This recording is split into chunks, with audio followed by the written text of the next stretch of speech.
এমন পারফেক্ট একটা মেয়োনিজ ঘরে কেমনে বানাবেন আজকে সেই রেসিপিটা আপনাদের সাথে শেয়ার করবো। আর এই মেয়োনিজ দিয়ে কিন্তু বার্গার থেকে ধরে পিৎজা সব কিছুর মধ্যে দিয়ে খাইতে পারবেন। আর অবশ্যই এটা কীভাবে রেসিপিটা শেয়ার করতেছে আপনারা একটু মনোযোগ সহকারে দেখেন।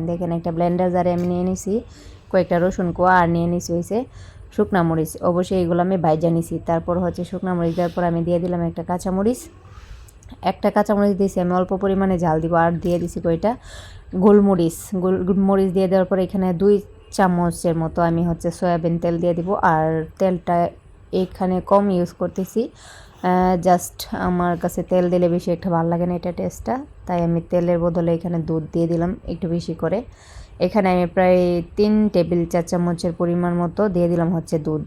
আর এখানে ডিমটাও আমি একটু ভেজে নিয়েছি, ভেজে দিলে ডিমটা আমার কাছে খুবই মেয়োনিজটা ভালো লাগে খেতে। আর দিয়ে দিলাম হচ্ছে গুঁড়া দুধ 2 টেবিল চামচ গুঁড়া দুধ দিয়ে দেওয়ার পর দিয়ে দিব হচ্ছে এখানে চিনি 2 টেবিল চামচ। আর এগুলা দিয়ে ভালোভাবে তারপর অ্যাট লাস্ট দিয়ে দিব হচ্ছে সামান্য পরিমাণে একটু লবণটা স্বাদ অনুযায়ী দিবেন যে যার মতো করে। আর দিয়ে দিব হচ্ছে টমেটো সস। এই তো আমার সবগুলো উপকরণ রেডি। এখন আমি এটাকে জাস্ট একটু ব্লেন্ড করে নিব।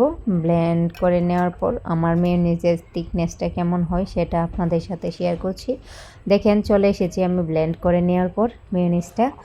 আর একটা জিনিস আমি এখানে মিক্স করে নিই, সেটা হচ্ছে লেবু রস। লেবু আমার হাতের কাছে ছিল না বিধায় আমি দিতে পারি না। লেবু রসটা দিলে এই মেয়োনিজের টেস্টটা অনেক গুণ বেড়ে যায়। আর এদিকে দেখতেই পাচ্ছেন আমার মেয়োনিজটা এমনিতেও অনেক ভালো হয়েছিল। আর আমি এটা দিয়ে আমি সব ধরনের নাস্তা খাই।